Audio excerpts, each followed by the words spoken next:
கர்த்தருடைய நாமம் மகிமைப்படுவதாக. இந்த காலை வேளையில கூட நான் பேச இருக்கிற தலைப்பு, கர்த்தர் நீங்கள் மாற வேண்டும் என்று விரும்புகிறார். இந்த காலை வேளையில தேவனாகிய கர்த்தர் நாம் மாற வேண்டும் என்று என்ன பண்றார், விரும்புகிறார். அநேக நேரம் மாற்றம் எங்க உருவாகும்னா, வாலிப பிரயாசத்துல இல்லை சிறு பிள்ளையில ஒரு தகப்பன் தாய் வளர்க்கும் போது என்ன பண்ணுவாங்க, அந்த குழந்தைய அநேக காரியங்களால என்ன பண்ணுவாங்க, மோல்ட் பண்ணுவாங்க.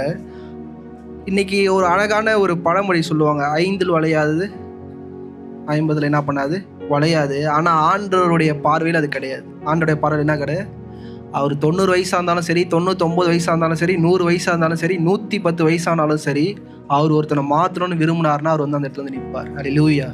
இன்னைக்கு நம்ம நினைக்கிறோம், நம்ம வயது 50 ஆயிடுச்சு, 40 ஆயிடுச்சு, 30 ஆயிடுச்சு, நம்ம மெச்சூர்ட் ஆகிட்டோம், நம்ம தகுதி பெற்று விட்டோம், நம்ம இதுக்கப்புறம் என்ன பண்ண தேவையில்லை, நம்ம மாற தேவையில்லை, நம்மளோட பிள்ளைகளை மாற்றணும், நம்ம பேர பிள்ளைகளை மாற்றணும், இப்படி அநேக காரியங்கள் நம்ம இருதயத்தில் ஓடிக்கொண்டே இருக்கும். ஆனால் இந்த காலையில் தேவனாகிய கர்த்தர் சொல்லுகிற காரியம் என்னன்னா, உனக்கு வயசு என்ன கிடையாது, என்னோட சமூகத்தில் முக்கியம் கிடையாது. நான் சில காரியங்கள் உங்கள் வாழ்க்கையில் மாறணும்னு நினச்சா நம்ம என்ன பண்ணணும், தேவனுக்கு வார்த்தையை கேட்டு கீழ்ப்படிந்து மாற வேண்டியது மிக மிக அவசியம். இந்த நாட்களில் அநேக அந்த மெச்சூரிட்டின்ற ஒரு இடத்துக்கு வரும்போது நம்மளோட எண்ணங்கள் எப்படி இருக்குன்னா, நம்மளை சுற்றி இருக்கிற நம்ம கணவன் மனைவி பிள்ளைகளை என்ன பண்ணுவோம், மாற்ற ஆசைப்படுவோம். இந்த விஷயம் என் புருஷன்கிட்ட மாறிச்சுன்னா, இந்த விஷயம் என் மனைவி கிட்ட மாறிச்சுன்னா என்னவா இருக்கும், நல்லா இருக்கும். சில நேரம் அந்த காரியங்கள் நடக்காத போது அவங்களோட என்ன பண்ணுவோம், போராடுவோம். கணவனோட மனைவியோட பிள்ளைகளோட இந்த வாழ்க்கையில் என்ன பண்ணுவோம், ஒரு போராட்டத்தை போராடுவோம். தேவனாகிய கர்த்தரும் அப்படிப்பட்ட ஒரு போராட்டத்தை தான் என்ன பண்ணுறாரு, ஆபிரகாமோடு போராடுறாரு. ஏதோ ஆபிரகாமை அழைத்தது மாத்திரம் இல்லை, ஆபிரகாம் கூட தேவனாகிய கர்த்தர் அநேக இடங்கள் என்ன பண்ணுறாரு, போராடுகிறார். இன்னைக்கு தேவனாகிய கர்த்தர் ஒரு பெஸ்ட்டான ஒரு காரியத்தை எடுத்து அதை ஆசீர்வதிக்கிறவரான்னு கேட்டால் இல்லை. ஒன்றுமே இல்லாத ஒரு காரியத்தை எடுத்து தான் என்ன பண்ணுறாரு, ஆசீர்வதிக்கிறார். நீங்கள் வேதத்தில் நீங்கள் எடுத்து பார்த்தீங்கன்னா எல்லாரோட துவக்கமும் அற்பமாக இருக்கும். அவர் எடுத்த நபர்கள் எல்லாருமே பார்த்தீங்கன்னா யூஸ்லெஸ் ஃபெலோஸ். இங்கிலீஷில் அழகாக சொன்னால் யூஸ்லெஸ். அவங்க தகப்பன் தாய்க்கு அவங்க என்னவா இருப்பாங்க, யூஸ்லெஸ்ஸாக இருப்பாங்க. தாவீது எடுக்கும் போது தாவீது தன்னோட தகப்பனுக்கு யார், யூஸ்லெஸ். மற்ற சகோதரர்களை காட்டிலும் தாவீது என்னது, யூஸ்லெஸ். ஆனால் இன்னைக்கு ஒரு விஷயம் நல்லா புரிஞ்சுக்கணும், ரட்சிக்கப்பட்ட பிள்ளைகள், ரட்சிக்கப்பட்ட சபைக்குள்ள இருக்கிற ஒரு பிள்ளைகள் புரிந்து கொள்ள வேண்டிய ஒரே ஒரு காரியம் என்னன்னா, தேவனோடு நடப்பது மிக கடினமான ஒரு காரியம். தேவனுடைய வார்த்தைக்குள்ளாய் நடப்பது மிக கடினமான காரியம். ஆனால் நம்ம அப்படி நடப்போம்னா அது மிக ஆசீர்வாதமான ஒரு காரியமாய் மாறும். யோவானின் புஸ்தகம் 6வது அதிகாரம், யோவானின் புஸ்தகம் 6வது அதிகாரம் 66 67 வரை.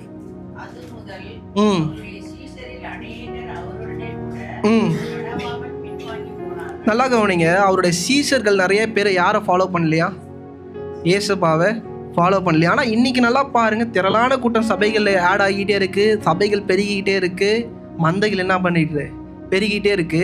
ஆனால் இயேசு இருந்த காலகட்டத்திலே இயேசு பண்ண உபதேசத்துக்கு என்ன பண்ணலையா. ஏன்னா சத்திய வசனம் கடுமையாக இருந்த அந்த வசனங்கள் என்ன ஆயிடுச்சு, இலகுவாய்க்கொண்டே வருது.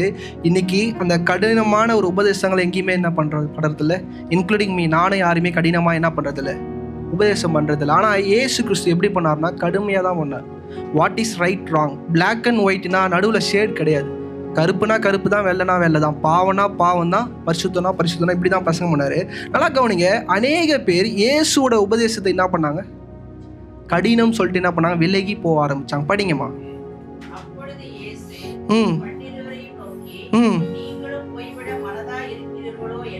இப்ப திரும்பி தான் கிட்ட இருக்கிற அந்த நெருங்கிய சர்க்கிள் இருக்கிற 12 பேரை பார்த்து கேட்கிறாரு, நீங்களும் போக என்னவா இருக்கிறீங்க. இன்னைக்கு அநேக பேர் சபைக்குள்ள இருக்கிறோம், ஆனா உண்மையா ஆண்டரோட இருக்கிறோமான்றது கேள்விக்குறி. அது பாஸ்டால என்னால சொல்ல முடியாது, பக்கத்துல உட்காந்துருக்கிற நபரால சொல்ல முடியாது. உங்களுக்கு தான் தெரியும் நீங்க ஆண்டருக்குள்ள இருக்கிறீங்களா இல்லையான்றது. எப்படி தெரியும், உங்களுக்கு தான் தெரியும். ஆனால் பிசாசு ஒரு பெரிய ஒரு பிம்பத்தை என்ன கிரியேட் பண்ணி வச்சிருக்கிறான்னா, நீ ஆண்டருக்குள்ள தான். இதுதான் இருக்கிறதுல மிக மிக ரொம்ப வருத்தத்துக்குரிய விஷயம்னா, சபைக்குள்ள இருக்கிற மக்களை என்ன சொல்லியிருக்கிறான்னா, நீ ஆண்டருக்குள்ள தான் இருக்கிறன்ற ஒரு மாய்மலமான பிம்பத்துக்குள்ள வச்சு சபைகளை என்ன பண்றான், பெருக்கி கொண்டு இருக்கிறான். ஏன்னா இவ்வளோ சபைகள் பெருக்கினாலும் சபைக்குள்ள என்ன இல்லை, சமாதானம் இல்லை. படிங்கம்மா.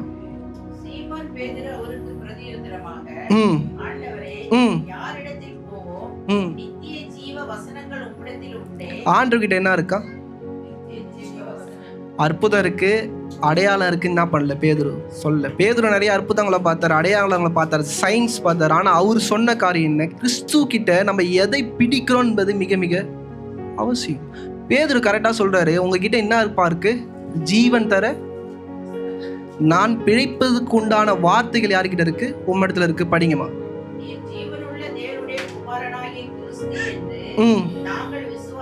இப்ப நாங்கள்னா இந்த 12 பேரும் என்ன பண்றாங்க? இதுக்குள்ள அடங்குறாங்க. படிங்கம்மா.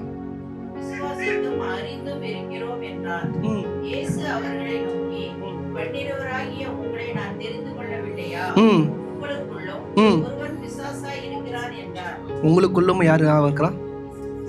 இன்னைக்கு நமக்குள்ள பிசாசு இருக்கா இல்லையான்றத நம்ம தான் என்ன பண்ணணும்?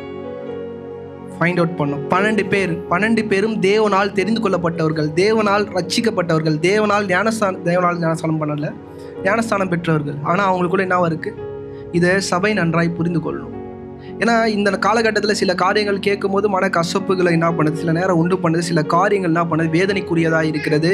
ஏன்னா ஆவிக்குரிய பரிசுத்த இடத்துக்குள்ளே என்னது குலைச்சல்கள் நடக்குது. சபைகளுக்குள்ளே என்ன தெரியுது, தேவனுக்கு விரும்பத்தகாத காரியங்கள் என்ன பண்ணுது, நடக்குது. ஏன்னா இப்படிப்பட்ட அனுபவத்துக்குள்ள தான் நம்ம போறோம். இப்படிப்பட்ட சூழ்நிலை தான் தேவனாகிய கர்த்தர் ஆதியாகமம் 24வது அதிகாரம் 1 வசனம்.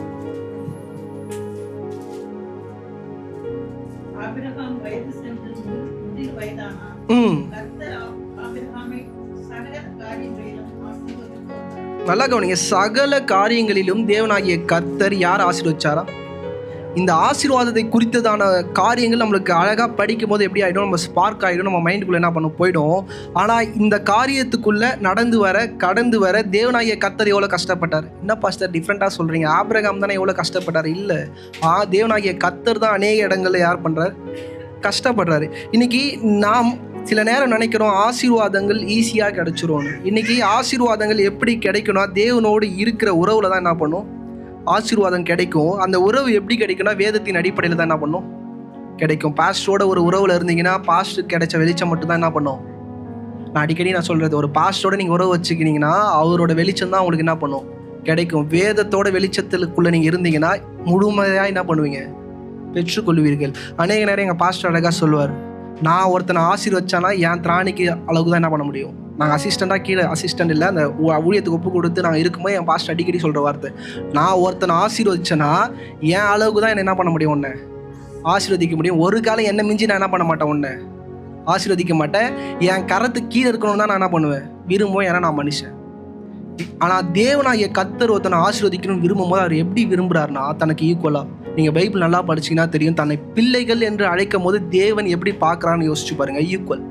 இன்னைக்கு ஒரு தகப்பன் மட்டும்தான் தான் பிள்ளை ஏறி நெஞ்சில் மிதிக்கும் போது என்ன பண்ணுவார், சந்தோஷப்படுவார். அல்லேலூயா, கர்த்தருடைய நாமம் மகிமைப்படுவார். இன்னைக்கு அநேக நேரம் வேதங்களை தப்பாக என்ன பண்ணுறோம், புரிந்து கொள்கிறோம். சில நேரம் சபையில் அமர்ந்து ஆமேன்னு சொல்கிற ஒரு வார்த்தை கூட தேவனாகிய கர்த்தர் கணக்கு கேட்பார். ஏன்னா சில நேரம் சில இடத்துங்களை போகிற, சில ப்ரேயரில் அட்டன் பண்ணுறேன். ஒரு பாஸ்டர் அழகாக பேசினார். என்ன பேசினார்னா, பேதுரு யூதாசை விட பாவம் பண்ணவனா. என்ன பண்ணவனா, யூதாசை விட பாவம் பண்ணவன். யூதாஸ் பரவாயில்ல, யூதாஸ் என்னவாயில்ல பரவாயில்லன்றாரு. இன்னைக்கு நல்லா கவனிச்சு பார்த்தோன்னா யூதாஸ் பண்ணது பெரிய பாவமா இவன் பண்ணது பெரிய பாவமானு கேட்டால் யோவான் 6வது அதிகாரம் 70வது வசனம்.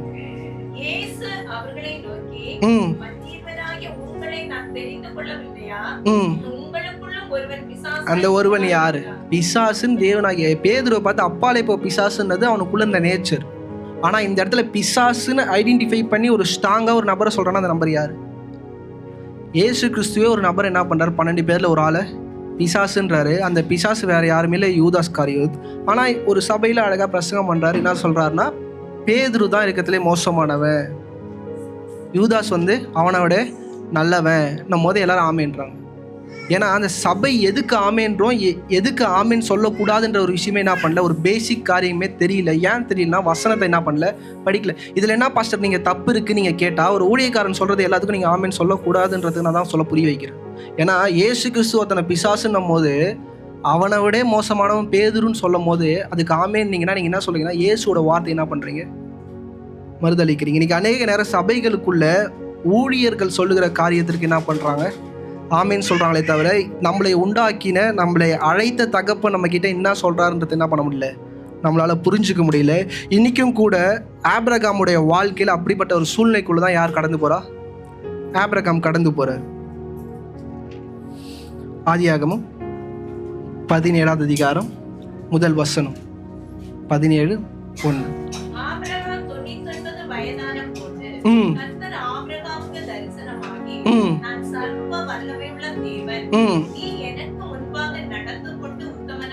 இன்னைக்கு கர்த்தர் எந்த இடத்துக்கு போய்கிறாருன்னு பாருங்க. நான் சர்வ வல்லமை உள்ள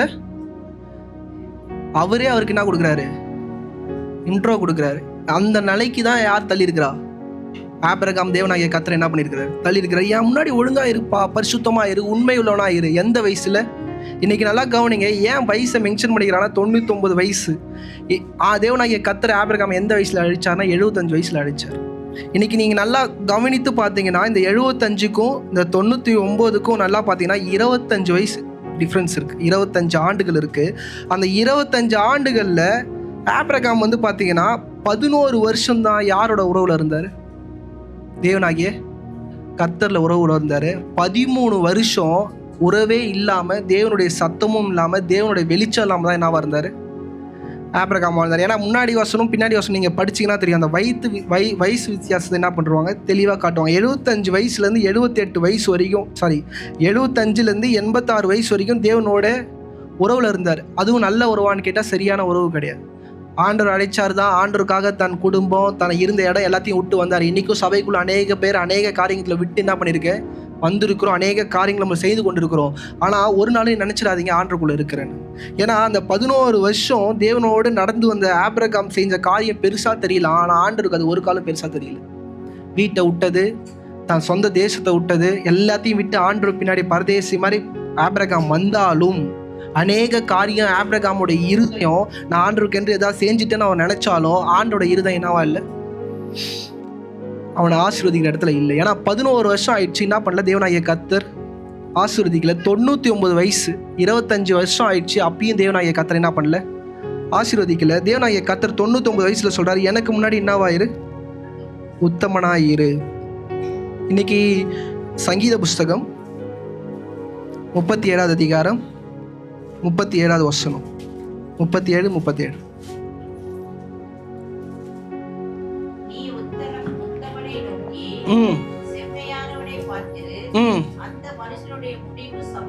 யாரோட முடிவு சமாதானமா இருக்குங்க?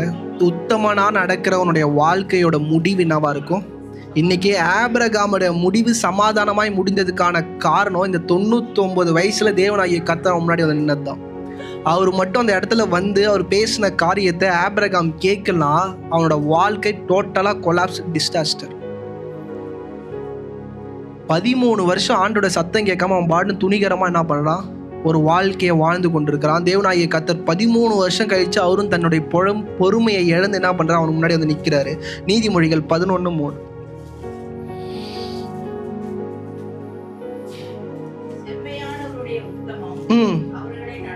அவர்களை என்ன பண்ணுமா? இன்னைக்கு யாரெல்லாம் உத்தமமா இருக்கிறார்களோ அவர்களுடைய வழியை என்ன பண்ணும், அதுவே அவங்களோட பாதைகள் என்ன பண்ணும், அதுவே சீராக்கும். அதனாலதான் ஆபிரகாமோட வாழ்க்கையில வந்து தேவன் சொல்றாரு, எனக்கு முன்னாடி என்னவா நட, உன் மனைவிக்கு முன்னாடி, உன் பிள்ளைகளுக்கு முன்னாடி இல்லை, எனக்கு முன்னாடி. இன்னைக்கு இந்த காலை வேளையில அன்னைக்கடி என் ஒய்ஃப் நான் சொல்றது, நான் உனக்கு பயந்து ஒழுக்கமா இல்லை, எங்க அப்பா அம்மாவுக்கு பயந்து நான் ஒழுக்கமா இல்லை, என் ஆண்டருக்கு பயந்து தான் நான் என்னவா இருக்கிறேன். அடிக்கடி நான் சொல்ற வார்த்தை, இன்னைக்கு இந்த சபைக்கும் நான் சொல்றேன், அவருக்கு முன்னாடி ஒரு பயப்படுகிற ஒரு பயம் உங்களுக்கு என்ன பண்ணும் வாழ்க்கையில. மனைவி பார்க்கறா, புருஷன் பார்க்கறான், இப்படி இல்லை, என்னை என் தேவனாகிய கர்த்தர் அனுதினமும் பார்க்கிறாருன்ற உன்னதமான அந்த பயம் நம்ம வாழ்க்கையில இருக்க வேண்டியது மிக மிக அவசியம்.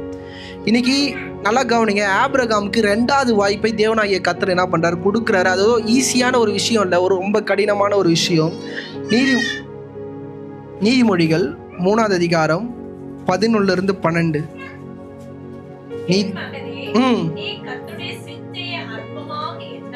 நல்லா கவனிங்க, ஆண்டவர் ஒருத்தனை கண்டிக்கும் போது, தேவனாகிய கர்த்தர் ஒருத்தனை அடிக்கும் போது அதை என்னவா பண்ணக்கூடாது.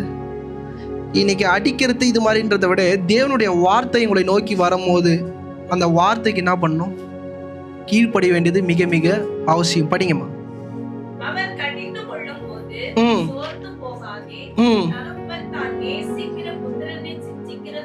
நல்லா கவனிங்க. எந்த தகப்பன் கண்டிக்கிறானோ, எந்த தகப்பன் கடிந்து கொள்ளுகிறார்களோ அவங்க என்ன பண்றாங்க தன் பிள்ளையை. நிறைய நேரம் பார்க்கும்போது என் தகப்பனுக்கு என் மேல அன்பு இல்லை, என் தாய்க்கு என் மேல என்ன இல்லை அன்பு இல்லை. அவங்க என்ன பண்றாங்களே புரியல. அவங்களோட எண்ணம் எல்லாம் அவங்க காலு கீழே நான் இருக்கணும் இல்லை. தேவனாகிய கர்த்தர் ஆபிரகாமை நடத்தின விதம் எதற்காகனா தன்னை அவனுடைய சொந்த பிள்ளையாய் பாவிப்பதுக்காக தான் ஆபிரகாம் என்ன பண்றாரு, சில காரியங்களை பண்றாரு.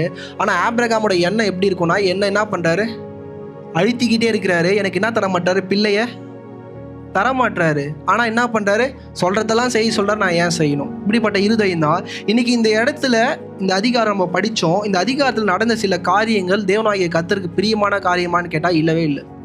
அதை நீங்கள் டீப்பாக உள்ளே போய் படிக்கும் போது தான் சில காரியங்கள் உங்களுக்கு நல்லா புரியும். இன்னைக்கு ஆபிரகாம் தாவீது, நான் அடிக்கடி சொல்லுவேன், இந்த பழைய ஏற்பாட்டில் இந்த ஆபிரகாம் தாவீது இவங்க 2 பேரோட வாழ்க்கை ரட்சிக்கப்பட்ட பிள்ளைகளுக்கு மிக மிக முக்கியமான ஒரு விஷயம். ஏன்னா இவங்க அநேக பேர் இவங்களை அசால்ட்டாக என்ன பண்ணுறோம், கடந்து போயிடுறோம். மத்தேயின் புஸ்தகம் 1 அதிகாரம் 1 வசனத்தில் ஒரு ஐடென்டிட்டியை கொடுக்குறாரு.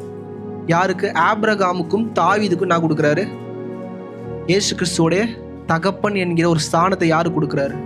ஆபிரகாமுக்கும் தாவீதுக்கும் கொடுக்குறாரு. எத்தனையோ பேர் இருந்தாலும் ஏன் இவங்க 2 பேருக்கும் கொடுக்குறாருன்னா, சம்திங் தே ஆர் ஸ்பெஷல்.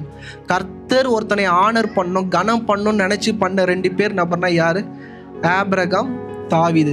இவங்களுடைய வாழ்க்கையை நீங்கள் ஒரு காலம் அற்பமாக என்ன பண்ணக்கூடாது, எண்ணக்கூடாது. தாவீது செஞ்ச பாவம் சவுலோட தாவீது செஞ்ச பாவம் அதிகம், தாவீது பண்ண அக்கிரமம் அதிகம்.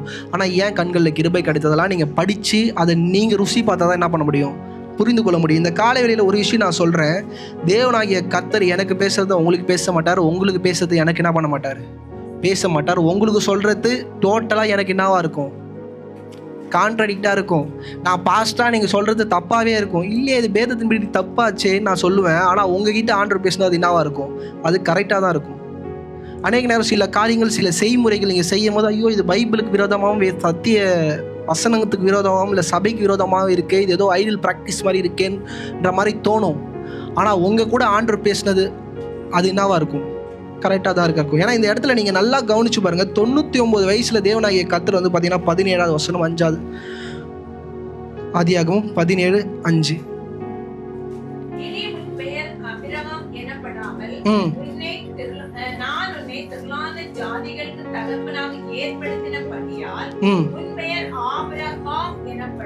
கரெக்டா 99 வயசுல என்ன பண்றாரு, பேர் மாத்துறாரு. 15வது வசனம் வாசிங்க. ஆபிரகாமை நோக்கி, உன் மனைவி சாராவை இனி சாராய் என்று அழைக்காதிருப்பாயாக. சாராள் என்பது அவளுக்கு பேராய். இப்ப பேர் மாசத்து பழைய ஏற்பாடின்படி ஈஸியான்னு கேட்டா ரொம்ப ஈஸி கிடையாது, ரொம்ப கஷ்டம். ஏன்னா அவங்க சொத்து பத்துலாம் இந்த இடம் யாருக்கு சொந்தம்னா பத்திரம்லாம் இருக்காது, இந்த நபருக்கு சொந்தம்னு வாயில தான் என்ன பண்ணுவாங்க, சொல்லுவாங்க. ஆனா அந்த பேரையே தேவனாகிய கர்த்தர் மாத்துறாரு.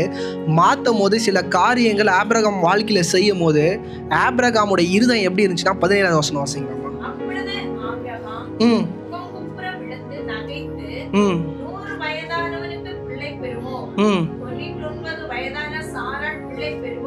இதுதான் கிறிஸ்துவ வாழ்க்கை. இன்னைக்கு ஆண்டவர் தருவேன்னா கூட நம்மளோட இருதயம் எப்படி தெரியுமா இருக்கும், ஆமென் அல்லேலூயான்னு சில இடத்துல விசுவாசமா சொல்லிடுவோம்.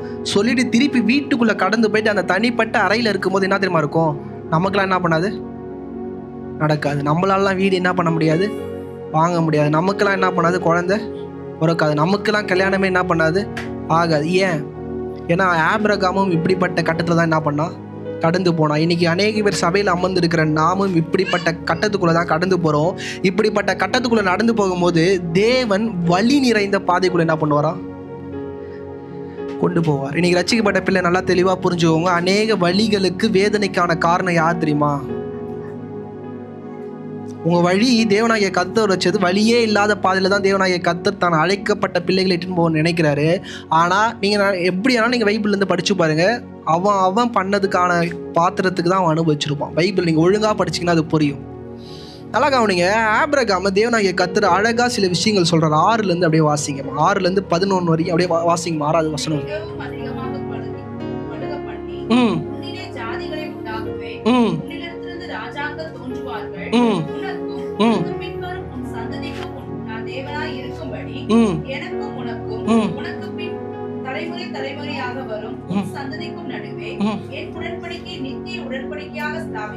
என்ன உடன்படிக்கை? நித்திய உடன்படிக்கையாக பண்ணும். ஒரு உடன்படிக்கை நான் என்ன பண்ணுவேன். தேவனாகிய கர்த்தர் என்ன உடன்படிக்கை பண்ணார்னு உங்களுக்கு எல்லாருக்கும் தெரியும். ஒரு ஆடை 2 வெட்டி என்ன பண்ணார், போட்டு அது நடுவில் என்ன பண்ணுறாரு, அவர் கிராஸ் ஆகிட்டு உனக்கு நிச்சயமாக என்ன பண்ணும், குழந்தை பிறக்கும், ஒன்றுலேருந்து நான் சந்ததி பிறக்கும்னு சொல்லிட்டு ஒரு பெரிய உடன்படிக்கையை என்ன பண்ணார், முதல்ல மனுஷனோட ஆபிரகாமோட பண்ணார். திருப்பி ஒரு உடன்படிக்கை பற்றி தேவனாகிய கர்த்தர் பேசிக்கிட்டே இருக்கிறார். படிங்கம்மா.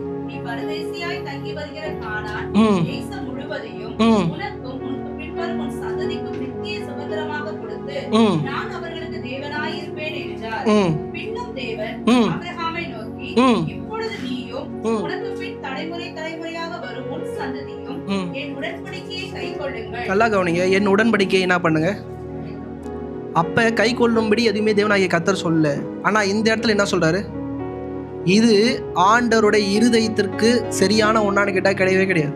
இன்னைக்கு சபை இந்த விஷயத்தை நல்லா புரிஞ்சுக்கணும். இது ஆண்டோட திட்டமானு கேட்டால் கிடையாது. இன்னைக்கு அநேக உங்கள் வாழ்க்கையில் நீங்கள் படுற கண்ணீர், வேதனை, துன்பம் இதெல்லாம் ஆண்டோட திட்டமானு கேட்டால் நிச்சயமாக கிடையாது. ஆனால் அந்த திட்டத்துக்குள்ளே உங்களை நடத்த வைச்சது யாருன்னா தேவனாகிய கர்த்தர் இல்லை, உங்களுடைய செயல்பாடு. இந்த இடம் டிரான்ஸ்ஃபர்மேஷன் ஆஃப் கிறிஸ்டியானிட்டி. இந்த இடத்துல வந்து அநேக ஒரு குழப்பங்களை உங்களால் என்ன பண்ண முடியும், புரிந்து கொள்ள முடியும். படிங்கம்மா.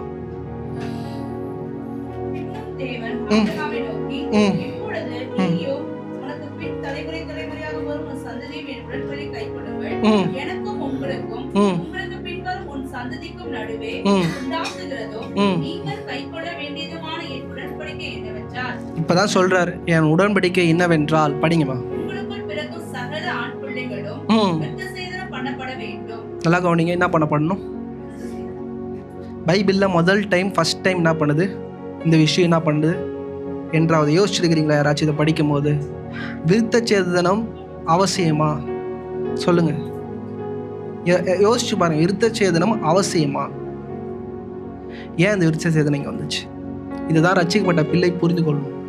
இந்த வலி, இந்த ப்ராசஸ் வந்து வலி நிறைஞ்சது. விருத்த சேதனம் பண்ணுறதுனா ஈஸிலாம் கிடையாது. பண்ணால் என்ன பண்ணும், வலிக்கு 3 நாள் என்ன பண்ண முடியாது, எழுந்துக்க முடியாது. அந்த வலி கிட்டத்தட்ட பயங்கரமாக இருக்கும். அதெல்லாம் நீங்கள் படித்து பார்த்தா தான் உங்களுக்கு புரியும். ஏன் இந்த விஷயத்தை சம்மந்தமே இல்லாமல் தேவனாகிய கர்த்தர் ஆபிரகாமோட லைஃப்பில் எடுத்துக்கொண்டு வர்றார். இன்னைக்கு இந்த மாதிரி விஷயங்களை ஏன் தேவனாகிய கர்த்தர் உங்கள் வாழ்க்கையிலேயே கொண்டு வரார்? ஏன்னா இது வலி சம்மந்தப்பட்டது. இன்னைக்கு நமக்கும் வலி சம்மந்தப்பட்டது என்ன பண்ணுறோம், அனுமதிக்கிறோம். நிறைய பாடுகளை போய் என்ன பண்ணுறோம், கண்ணீர் சிந்துற இந்த வாழ்க்கையே வேணாம், செத்து போயிடலாம், என்னால் முடியலன்ற அளவுக்கு என்ன பண்ணுறோம், போகிறோம். படிங்கம்மா.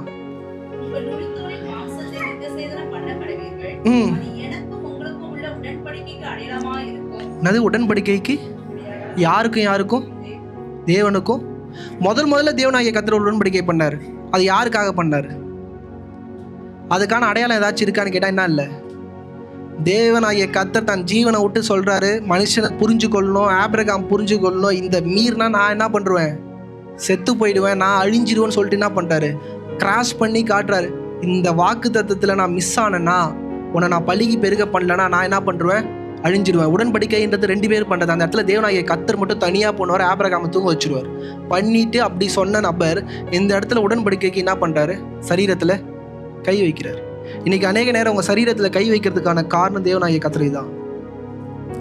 நீங்கள் உடனே பாஸ்டர் சுகர்லாம் தேவனாகிய கர்த்தர் கை வச்சுதான்னு கேட்டால் அதெல்லாம் கிடையாது. அதை பற்றிலாம் நான் பேசலை, சுகரை பற்றிலாம் நான் பேசலை. நார்மலாக சொல்கிறேன். சில நேரம் உங்கள் சரீரத்தில் கை வைக்கிறாரு, உங்கள் வலியை உண்டு பண்ணுறாரு. தேவனாகிய கர்த்தர் சம்திங் உங்ககிட்ட பேச விரும்புகிறார். இன்னைக்கு ஆபிரகாமுக்கு அழகா சொல்றாரு, நுனித்தோலை என்ன பண்ணு, கட் பண்ணு. படிங்கம்மா.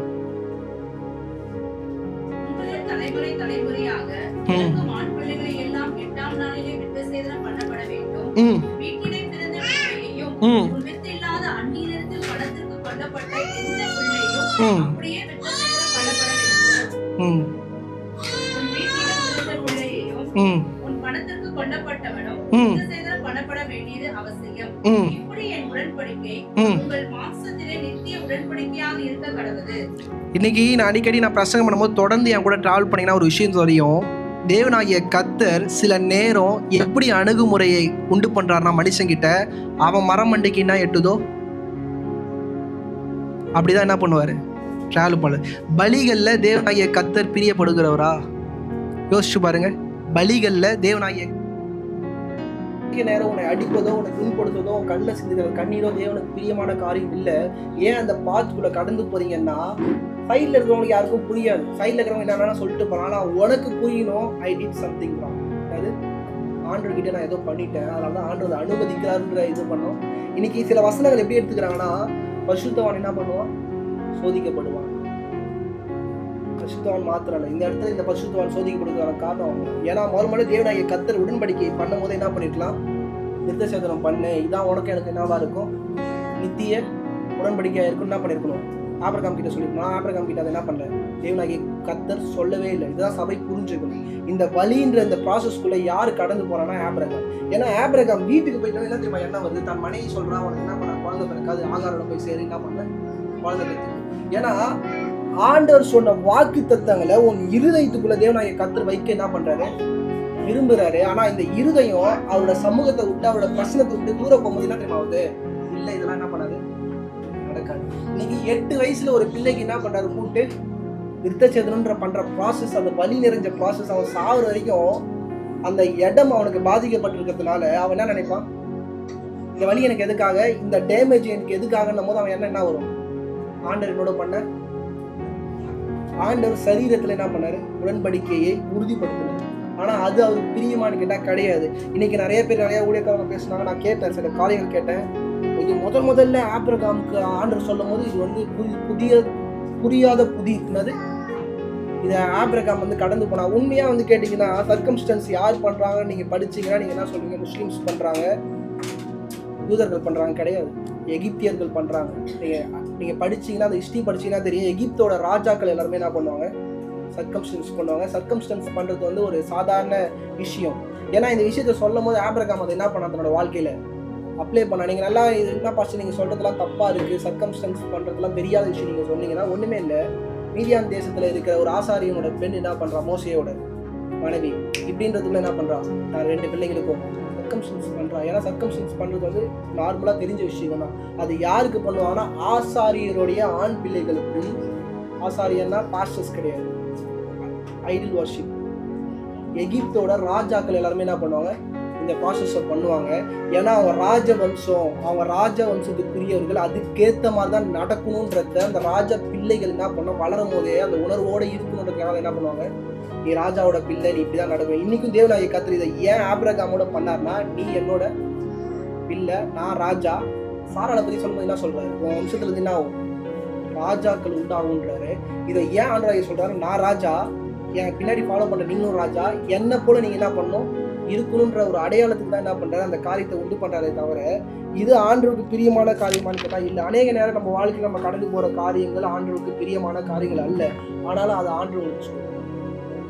புரியுதா? இந்த காலை வேளையில சில காரியங்கள் தேவனாகிய கர்த்தர் உங்களுக்கு என்ன பண்றாரு சொல்றாரு, அது உங்க மம்மி டேடி சொல்றதுக்கும் இல்லை நீங்க பண்ண சில காரியத்துக்கும் மாறுபாடா இருந்தாலும் அந்த காரியத்தை செய்ய வேண்டியது மிக மிக அவசியம். கலாத்தியரின் புஸ்தகம் 5வது அதிகாரம் 6வது வசனம்.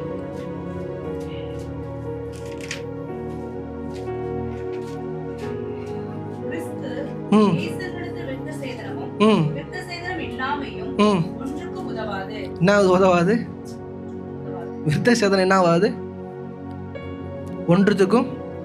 அப்புறம் ஏன் பாஸ்டர் சொன்னார்னா, உன் மரமண்டைக்கு என்ன பண்ணல, ஆபிரகாம் மரமண்டைக்கு என்ன பண்ணல, புரியல, நான் உன் கூட வாக்கு தத்தம் பண்ணேன், ஆனால் உன் மண்டைக்கு என்ன பண்ணல, அது ஏறல. அதனால உன் சரீரத்தில் சாகுற வரைக்கும் அந்த வலி என்ன பண்ணு உணரு. இன்னைக்கு அநேக ரட்சிக்கப்பட்ட பிள்ளைங்க ஏன் வாழ்நாள் ஃபுல்லாக சில வலிகளோடே கடந்து போகிறாங்க, சில வேதனைகளோடு கடந்து போகிறாங்கன்னா இதான் காரணம். ஆண்டவர் அநேக இடங்களில் கை பிடிச்சி நிறுத்தி ஸ்டாப்னு சொன்ன இடத்துலலாம் கையை உதறி விட்டுட்டு நான் பண்ணுவேன் நின்னும் போது இப்படிப்பட்ட காரியங்கள் என்ன பண்ணணும், அனுமதிக்கணும். கொலேசியர் 2வது அதிகாரம் 11-12.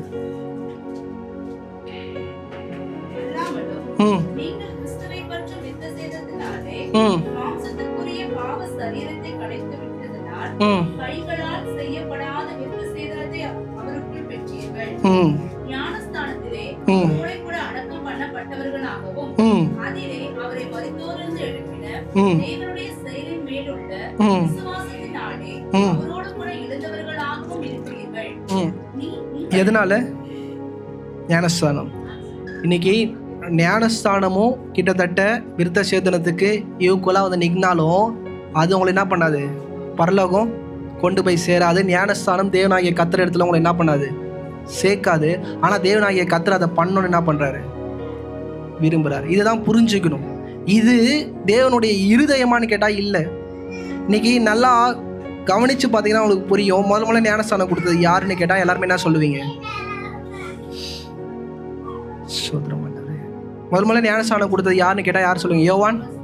ஆனால் உண்மையாக ஞானஸ்தானம் கொடுத்தது யோவான் ஸ்தானம் கிடையாது. இன்னைக்கு யூத கலாச்சாரத்தில் ஞானஸ்தானம்னு ஒன்று இருக்குது. யூத கலாச்சாரத்தில் மட்டும்தான் இருக்கான்னு கேட்டால் எல்லா கலாச்சாரத்துலேயும் ஞானஸ்தானம் இருக்குது. பேர் தான் வேறு. அது பேர் பியூரிஃபிகேஷன். வாட்டரால் என்ன பண்ணுவாங்க? சுத்திகரிப்பு பண்ணுற காரியம் என்ன பண்ண இண்டஸ்ட்ரியும் இருக்குது. நீங்கள் அதை டீப்பாக போய் உள்ளே போய் படிச்சிங்கன்னா அங்கங்கே இது எல்லாமே பண்ணுறது எல்லாமே என்னது? ஒரு சைன், ஒரு அடையாளம். இந்த அடையாளம் வந்து வெளிப்படையாக நான் என்ன பண்ணுறேன்? தேவனாகிய கர்த்தரை ஏற்றுக்கிறேன்றது ஒரு காரியமே தவிர, ஆனால் தேவனாகிய கர்த்தர் எதை கேட்குறாரு? அந்த காலையில் இருதயத்தை தான் கேட்குறேன், வேறு எதுவுமே கேட்குறேன். அநேக ஆக்ட், அநேக சயின்ஸ்லாம் அவசியம், அது ஆண்டவர் கேட்குறாரு. ஏன்னா சில பேர் நினச்சிடுறாங்க உடனே இதெல்லாம் பிரியம் இல்லையா? நீங்கள் கேட்டிங்கன்னா எக்ஸோட யாத்திராகமும் 4ஆவது அதிகாரம் 24 26 சூத்திரம் பண்ணார்.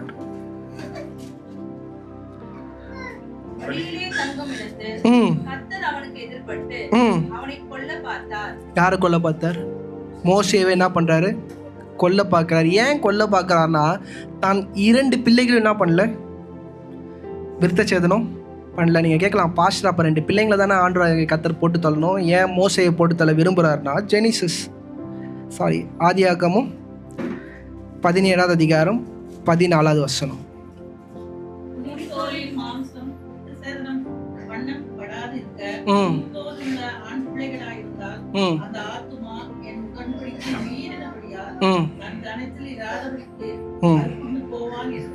ஆண்டவர் என்ன சொன்னாரு? விருத்த சேதனம் பண்ணலாம், நான் என்ன பண்ணுவேன்? கொன்னுடுவேன். என்ன பண்ணுறேன்? கொன்னுடுவேன். அதே மாதிரி மோசே தான் 2 பிள்ளைகளுக்கு என்ன பண்ணல? விருத்த சேதனம் பண்ணல. ஏன் அவன் விருத்த சேதனம் பண்ணலன்னா, அவன் யாவே தேவனை என்ன பண்ணல? நம்பலை. நான் லாஸ்ட்டாக பேசின உங்களுக்கு ஞாபகம் இருக்கான்னு தெரியல. அவன்கிட்ட அவனை காட்டும் போது எப்படி காட்டினார்னா, ஆபிரகாமின் தேவன், ஈசாக்கின் தேவன். எதுக்கு அந்த வார்த்தையை சொன்னார்னா, உடன்படிக்கையை கை கொள்ள வேண்டியது அவசியம். இந்த காலை வேளையிலையும் சபைக்குள்ளே இருக்கிறோன்னா ஞானஸ்தானம்னா அது முக்கியம். ஆனால் ஞானஸ்தானம் தான் பெருசான்னு கேட்டால் கிடையாது, ஆண்டவர் தான் பெருசு. ஆனால் அந்த ஞானஸ்தானம்ன்றது அவசியம். இன்றைக்கி அநேக பேர் ஒரு அழகாக சொல்லுவாங்க, சிலுவையில் இருந்த கல்வன் என்ன பண்ணல? ஞானஸ்தானம் எடுக்கல. ஆண்டவர் என்ன பண்ணினா? ஏற்றுக்கிட்டான். இன்றைக்கி நீ என்னோட கூட. அவனுக்கு அந்த டைம் கிடைக்கல. ஆனால் டைம் கிடைச்சி ஞானஸ்தானம் எடுக்காதவங்களுக்கு அதுவும் ஒரு பாவமாக என்ன பண்ணும்? கருதப்படும். கடைசியாக 1 பேதுரு, கடைசி வசனம் 1 பேதுரு 1 அதிகாரம் 5-7. கடைசி காலத்திலே வெளிப்பட ஆயத்தமாக்கப்பட்டிருக்கிற ரட்சிப்புக்கு ஏதுவான விசுவாசத்தை கொண்டு தேவனுடைய பலத்தினாலே காக்கப்பட்டிருக்கிற உங்களுக்கு அந்த சுதந்திரம் பரலோகத்தில் வைக்கப்பட்டிருக்கிறது. இதிலே நீங்கள் மிகவும் சந்தோஷப்படுகிறீர்கள். என்றாலும் துன்பப்பட வேண்டியது அவசியமானதா? துன்பப்பட வேண்டியது என்னது? ஏன்னா இன்னைக்கு மனுஷனா பிறந்த எல்லாருமே we are not perfect. ஆண்டவர் சொன்ன திட்டத்தின்படி நம்மளால் 100% நம்மளால் போக முடியுமா நான் சொல்ல, ஆனால் 99% ட்ரை பண்ணுங்க தான் நான் சொல்லுவேன். ஏன்னா சில நேரம் இந்த சோதனைக்கான காரணம் தயவுசெய்து கர்த்தர் மட்டும் தயவுசெய்து நினச்சிடாது.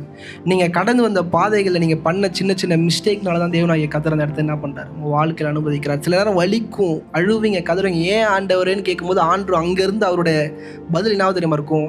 நான் எதுவுமே பண்ணலையப்பா, எல்லாமே நீ தானே சூஸ் பண்ண, நீ தானே அக்செப்ட் பண்ணிக்கிட்ட, நீ தானே ஓகே சொன்ன. இன்றைக்கி இப்படிப்பட்ட காரியங்கள் ஏன் நம்ம கடந்து வரணும்னு புரிஞ்சுக்கோங்க. வலி நிறைந்த வாழ்க்கையில் கடந்து போங்க. அந்த இடத்துல தேவனாகிய கர்த்தர் நம்மளை உருவாக்க, திருப்பி பலப்படுத்த, திருப்பி கட்ட தான் என்ன பண்ணுறாரு? விரும்புகிறார். இந்த காலை வேளையில் தேவனாகிய கர்த்தர் விரும்புகிற ஒரே ஒரு காரியம், உத்தமனாக இருக்க என்ன பண்ணுறாரு? விரும்புகிறார். யாருக்கு முன்பாக? கட்டின மனைவிக்கு முன்னாடி, புருஷனுக்கு முன்னாடி, அப்பா அம்மாவுக்கு முன்னாடி இல்லை, அவருக்கு முன்னாடி நம்மளை என்னவா இருக்க விரும்புகிறார்? உத்தமனாக இருக்க விரும்புகிறார். 17ஆவது வசனம், அதிலே 17ஆவது வசனம்.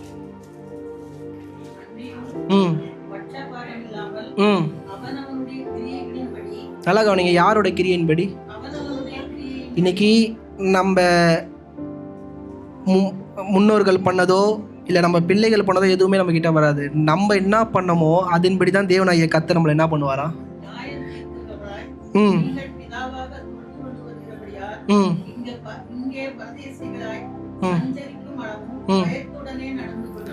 ஆண்டவருக்கு முன்னாடி எப்படி நடக்கணுமாங்க?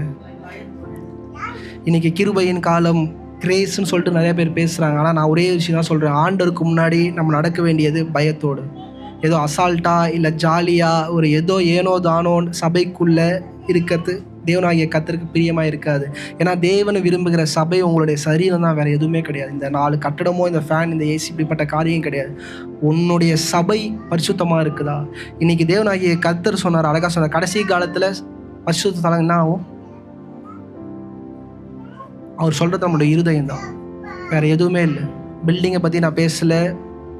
இன்றைக்கி நான் சொன்னால் நீங்கள் சம்பவிக்கலான்னு தெரில. இன்றைக்கி அசம்பிளி ஆஃப் காட் மொத்த திருச்சபையை தாழ்ந்த ஊழியர்கள் எல்லாரும் இடத்துல பெங்களூரில் கூடுறாங்க. நிறைய பேருக்கு தெரிஞ்சிருக்கோம் இங்கே இருக்கிறவங்களுக்கு. பெங்களூர் கமிஷனர், பெங்களூரில் இருக்கிற மொத்த போலீஸ் எங்கே நிற்குது? அங்கே தான். எதுக்கு நிற்கிது? ஏன் நிற்கிதுன்னு கேட்டால் சண்டை. யாருக்கு? உள்ளே இருக்கிற 500 பாஸ்டர்ஸ்குள்ளேயும் என்னது சண்டை. ஓட்டுக்கு 1000 ரூபாயா? என்னது ஓட்டுக்கு? யார்? இப்படிப்பட்ட சமுதாயத்தில் தான் வாழ்ந்து கொண்டிருக்கிறோம். இப்படிப்பட்ட ஊழியர்களை தான் நம்ம என்ன பண்ணுறோம்? ஆராய்ச்சி கொண்டு. அதை கேட்கும்போது எனக்கு கஷ்டம் வந்துடுச்சு. நான் யாரெல்லாம் ரோல் மாடலாக பார்த்தனோ எல்லாருமே என்ன பண்ணுறாங்க? 1000 ரூபாய். எனக்கு ஓட்டு போட்டால் 1000 ரூபாய். இந்த விஷயம் எழுதி தந்தேன்னா சண்டே ஆயிடுச்சு. சொல்கிறேன், இப்படிப்பட்ட இடத்துக்குள்ளே தான் நம்ம வாழ்ந்து கொண்டு இருக்கிறோம். இப்படிப்பட்ட அவங்களோட வெளிச்சத்தை தான் நம்ம என்ன பண்ணுறோம்? அவங்களுடைய ஆவிக்குரிய வெளிச்சத்தை நம்ம என்ன பண்ணுறோம்? பெற்றுக்கொண்டு இருக்கிற போது நிஜமான வெளிச்சத்தை நிச்சயமாய் சபையால் பெற்றுக்கொள்ள முடியாது. நான் சொல்கிற சபைன்றது உங்கள் சரீரம். இந்த வேதத்தை படித்து உங்களுடைய ஆசாரியன் தேவனாகிய கர்த்தராய் நீங்கள் வைத்து இந்த சபையை நீங்கள் ஆராதனை செய்வீங்கன்னா நீங்கள் நித்திய ஜீவனுக்குள்ளே என்ன பண்ணுவீங்க? கடந்து போவீங்க. இந்த சபை ஜஸ்ட் ஃபார் ஹெல்பிங். விழுந்து போகிற ஒரு கூட்டம், வர கூட்டம் எல்லாத்தையும் நான் மோல்ட் பண்ணி நிறுத்த முடியுமே தவிர உங்களை நித்திய ஜீவனுக்கு நேராக நடத்துவது இந்த வேதமும். இந்த வேதத்துக்குரிய ஆசாரியன் யாருன்னா இயேசு கிறிஸ்து. நான் கிடையவே கிடையாது. இந்த காலையில் சொல்கிறேன், மிக கவனமாக பயத்தோடு தேவனை பின்படுத்த ஆரம்பிங்க. இருக்கிறவங்களுக்கு கண்களை மூடி.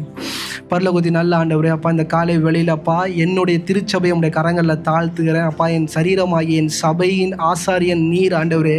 அப்பா அனுதினமும் நீர் எனக்கு போதித்து அப்பா உம்முடைய மன்னாவை தந்து அப்பா உமக்கு பிரியமான வழிகளில் நான் நடக்க, மனிதனுடைய சத்தத்தினால் அல்ல, மனிதனுடைய வார்த்தையினால் அல்ல. அப்பா ஆபிரகாமோடு அனுதினம் பேசின தகப்பன் இந்த நாட்களில் எனக்கு கேட்காத சத்தங்கள் எல்லாம் கேட்க நீர் கிருபை பாராட்ட முடியாது. நான் செபிக்கிறேன். தகப்பனின் உன்னதமான அன்பின் சத்தத்தின் கண்டிதலை ஆண்டவரே நான் உணர்ந்து கொள்ள, அப்பா உம்முடைய சிச்சையை நான் உணர்ந்து கொள்ள எனக்கு நீர் கிருபை தர முடியாது. நான் செபிக்கிறேன். அப்பா என்னுடைய வயது அப்பா 30 இருக்கலாம், 40 இருக்கலாம், 50 இருக்கலாம், 60 இருக்கலாம், 70 இருக்கலாம். ஆனால் தகப்பனாய் நீர் என்னை கண்டிக்கும் போது அப்பா உணர்வுள்ள இருதயத்தோடு என் பாதைகளை மாற்றி அப்பா பரிசுத்தமாய் அப்பா உம்முடைய சமூகத்துக்கு முன்னாடி வாழ எனக்கு நீர் கிருபை பாராட்ட முடியாது. நாங்கள் செபிக்கிறோம். அப்பா இந்த சபை அப்பா உமக்கு பிரியமான ஒரு சபையாய், என்னுடைய சரீரம் உமக்கு பிரியமான ஒரு சரீரமாய் அப்பா நீர் வாசம் செய்கிற ஒரு சபையாய் என் சபை இருக்கு. எனக்கு நீர் கிருபை தரும்படியாக நாங்கள் ஜெபிக்கிறோம். அனுதினமும் இந்த சரீரத்துக்குள்ளே இருக்கிற இந்த சபை உம்மை துதித்து கொண்டே இருக்க, உம்மை ஆராதித்து கொண்டே இருக்க அப்பா நீர் எனக்கு கிருபை தரும்படியாக நாங்கள் ஜெபிக்கிறோம். அப்பா வந்திருக்கிற ஒவ்வொருவரையும் கரங்களில் தாழ்த்துக்கிறோம். அப்பா நீர் பலப்படுத்துங்க. அப்பா எந்த இருதயத்தில் கலக்கத்தோடு, வேதனையோடு, கஷ்டத்தோடு, கண்ணீரின் உக்கிரத்தோடு இருப்பார்களானால் நீர் அவர்களுக்காய் மனம் இறங்கி ஆண்டவரே ஆம் என்றும் ஆமேன் என்றும் பதிலளிக்கும்படியாய் தடையாய் இருக்கிற காரியங்களை இயேசுவின் நாமத்தினால் அப்பா நீர் நிர்மூலமாக்கி புதிய வாசல்களை நீர் உண்டு பண்ண முடியாது. நாங்கள் ஜெபிக்கிறோம். பலப்படுத்துங்க, கிருபையாய் மூடுங்க, காத்துக்கொள்ளுங்க. இயேசுவின் மூலம் ஜெபிக்கிறோம் நல்ல பிதாவே, ஆமென்.